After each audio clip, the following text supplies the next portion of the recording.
Nah, kenapa sekarang banyak orang berdebat tentang Quran dan nyuwun sewu sampai pada level gontok-gontokan ekstrim? Karena mereka nggak mau belajar ulumul Quran. Kegiatannya debat, tukaran, debat. Yang bingung kita, yang waras ngalah lah kira-kira gitu. Ini nggak pernah ngaji Quran, gegernya. Ya kacau. Ada ulumul Quran, jadi yang namanya kitab Al-Itqan. Dan itu dibukukan oleh ulama. Dan gampang sekali. Pernah ya Sayyidina Umar ketika Futuhat, beliau sudah Futuhat itu mengalahkan musuh-musuh Islam yang memusuhi Islam. Perlu dicatat, musuh-musuh Islam yang memusuhi Islam. Karena kalau yang tidak memusuhi Islam nggak boleh dimusuhi juga. Ya. Singkat cerita ditanya, kenapa kita tidak tasakuran besar-besaran, kita kan sudah menang. Padahal disambut sedemikian rupa. Jawabnya Umar apa? Inna wa ta'ala qad ayyara qauman faqala adhabtum thayyibatikum fi hayatikumud dunya wastamta'tum biha. Allah itu mengkritik kelompok kaum yang dalam hidupnya itu foya-foya. Maka saya akan mengurangi foya-foya itu supaya saya menyisakan jatah foya-foya saya sampai di surga. Nanti orang kafir ketika dimasukkan taubehnya Allah. Taubeh itu ya semacam kayak disalahkan gitu. Adhabtum thayyibatikum fi hayatikumud dunya. Jatah-jatah kenikmatan kamu, salah kamu habiskan di dunia. Sehingga kita harus pernah pas enak-enaknya tidur, tahajud, wiling-wilingan, ngurangi jatah. Sayyidah Aisyah itu cantik sekali, tapi sudah turu mujur di depan Nabi, Nabi tetap sholat. Kalau sampai istrinya tidak cantik saja, nggak pernah tahajud. Itu masalah besar, itu Aisyah itu kenangannya Aisyah. Saya ini kurang cantiknya. Sampai Nabi kalau sholat digoda tidur di depannya, masyhur. Wa ana muqtaridhatun, saya tidur malang di depan Nabi. Nabi kalau berdiri sikilnya aku tak dojorno, kalau Nabi mau sujud tak ingkretno. Nabi terus saja tahajud. Dan saya yakin itu sunnah, tidak ada yang niru itu. Aisyah loh, bukan yang Saudah, Aisyah. Di semua riwayat itu, kalau Saudah kan mungkin, wah pantesan Saudah kan gitu. Ini Aisyah. Terus ada cerita lagi, betapa Rasulullah memang Nabi betul. Aisyah itu istrinya paling cantik. Kan yang nyanyi cantik itu hanya Aisyah, Zainab sama Sofia. Kira-kira rivalnya itu. Yang rivalnya itu, kira-kira. Ya sebagian ya cantik tapi enggak sekelas ini. Rasulullah itu malam-malam keluar. Terus pikiran Aisyah, pasti ke sebagian rival saya. Doroh itu maru. Coba. Dibuntuti sama Aisyah. Nabi enggak tahu kalau dibuntuti Aisyah. Ini hadis riwayat doa masuk kuburan. Maka, jadi hadis itu ya unik. Kalau enggak di tangan ulama itu jadi kacau. Babu doa li ahlil kubur. Bab mendoakan ahli kubur itu babnya itu tentang cemburu. Walhasil karena Nabi keluar, wah ini mesti itu enggak benar ini. Paling ke Sofia atau ke ya pokoknya Zainab, pokoknya yang cantik-cantik. Ditututi sama siapa Aisyah. Nabi enggak tahu itu. Ternyata Nabi itu kebaki itu. Assalamualaikum warahmatullahi mukminin wa inna insyaallah bikum lahikun. Jadi barokahnya cemburu, hadis itu ada rawinya. Oh, ternyata ke kuburan toh. Itu sampai pulang jadi hadis itu diriwayatkan Aisyah. Ghirtu itu cemburu, saya ini cemburu sama Nabi, malam-malam keluar tak tututi jebule moro kuburan. Lah, sahabatnya tanya muridnya Aisyah, lalu baca apa? Assalamualaikum warahmatullahi mukminin wa inna insyaallah bikum lahikun. Kalau sampean kan enggak dibuntuti tok bar tenan. Mesti barbaran. Jadi ini penting saya utarakan. Jadi cobalah ulumul Quran dikaji secara baik. Insya Allah nanti maknani Quran itu mudah sekali. Karena memang sesuatu itu harus ada ilmu. Ya sesuatu itu harus ada ilmu. Banyak ulama itu nangis karena mudah memahami rahmat Allah.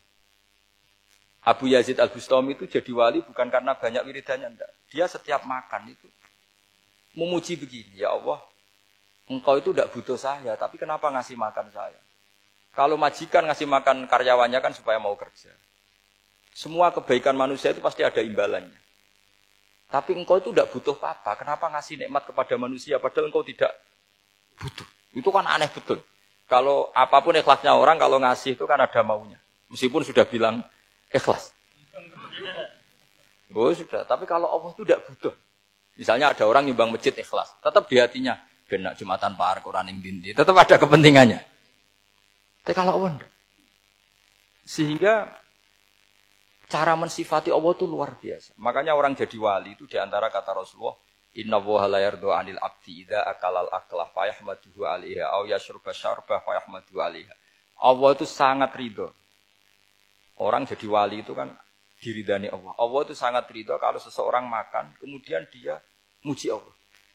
Coba apa hebatnya Donald Trump kalau enggak makan ya lemes mati. Apa hebatnya presiden seluruh dunia kalau enggak makan ya lemes mati. Orang yang katanya paling top di dunia, itu enggak makan kangkung nyatanya ya lemes. Hebatnya di mana, Pak? Yang kita puji-puji hebat, ternyata kalau nggak makan itu lemes. Pak Rektor nggak makan lemes, apalagi Pak Onel nggak makan lemes. Hebatnya apa coba? Nah, terus kelihatan wa khuliqal insanu dhaifa. Makanya ketika Allah mengingatkan orang yang menyembah Isa, Allah hanya menghentikan gini, kana yakulani to'am. Isa dan ibunya itu makan. Maksudnya kalau nggak makan itu ya lemes. Kamu kebayang nggak punya Tuhan terus, Pak Tuhan jangan lemes, monggo dariin. Kayak apa malunya kita punya Tuhan kalau nggak makan apa? Kan gimana? Ini kalau nggak makan itu. Tapi kita sering keliru mengatakan Presiden Amerika itu superpower hebat. Hebatnya di mana seorang manusia? Kalau nggak makan ya. Ini makanya Allah ngendikan wa khuliqal insanu dhaif. Sehingga banyak para wali itu dekat Allah ketika makan. Bukan apa karena tadi makannya itu tidak kayak sampai anak makan, banyak lahap, segala-galanya udah gitu. Itu tidak setiap makan, ya Allah betapa lemahnya saya. Yang katanya rektor, yang katanya profesor, katanya orang alim, kiai, katanya pengurus NU, pengurus Muhammadiyah. Ternyata kalau tidak makan, lemes. Kerennya di mana lemes. Sehingga terus tawadu, terus macam-macam. Jadi ini penting. Jadi Allah mengingatkan manusia itu dengan makan. Makanya Nabi Rasulullah ngendikan, Allah itu sangat ridho seseorang yang setiap makan muji Allah. Tapi sekarang orang makan tuh banyak yang enggak menjiwai. Karena ada aturannya sebetulnya, ngunyahnya sampai sekian kali. Ya, tapi sekarang kan sudah ada seperti itu. Makanya sekarang wali sudah enggak banyak. Pendaftarnya juga sudah ada banyak. Apalagi orang-orang intelek itu sudah enggak tertarik daftar wali. Memangnya kalau sudah jadi wali dapat uang, malah repot lagi kalau seperti itu. Tapi ini saya cerita orisinilnya ilmu Quran. Ketika Allah mengkritik Isa itu hanya, ketika dituhankan maksudnya, itu hanya dengan kalimat kana yakulan itu Isa dan ibunya sama-sama makan. Dan ketika Allah memuja Rasulullah SAW dan para nabi, itu pujaannya itu aneh. Wa ma arsalna qablaka minal mursalin illa innahum la yakuluna ta'ama wa yamshuna fil aswaq. Saya tidak pernah menugaskan para rasul kecuali mereka itu ya makan dan jalan-jalan di pasar. Saya sampai sekarang hampir tiap minggu itu jalan-jalan ke pasar sama anak saya. Meskipun saya di Rembang betul kayak gede itu, tetap biasa saya jalan-jalan ke pasar. Karena apa? Kata Rasulullah Muhammad, Isa itu sampai dituhankan, itu gara-gara jarang makan. Terus orang memitoskan macam-macam. Rasulullah itu kalau makan itu di depan umum, sering di luar rumah. Supaya kelihatan kalau beliau itu manusia. Jadi makannya Nabi adalah nafyun li uluhiyati. Perlu dicatat Nabi Muhammad jadi Nabi setelah dengan tanda kutip tragedi Isa dituhankan. Karena Rasulullah jadi Nabi setelah tragedi Isa dituhankan, maka sisi manusianya itu diperlihatkan. Sampai kalau makan tuh di depan umum. Tapi enggak marung di KFC, enggak ada riwayatnya itu. Di depan umum. Nah, karena kepentingannya itu sehingga makannya Nabi ini ibadah yang luar biasa. Karena menunjukkan sisi kemanusiaan yang akan aman, tidak akan dituhankan. Paham ya?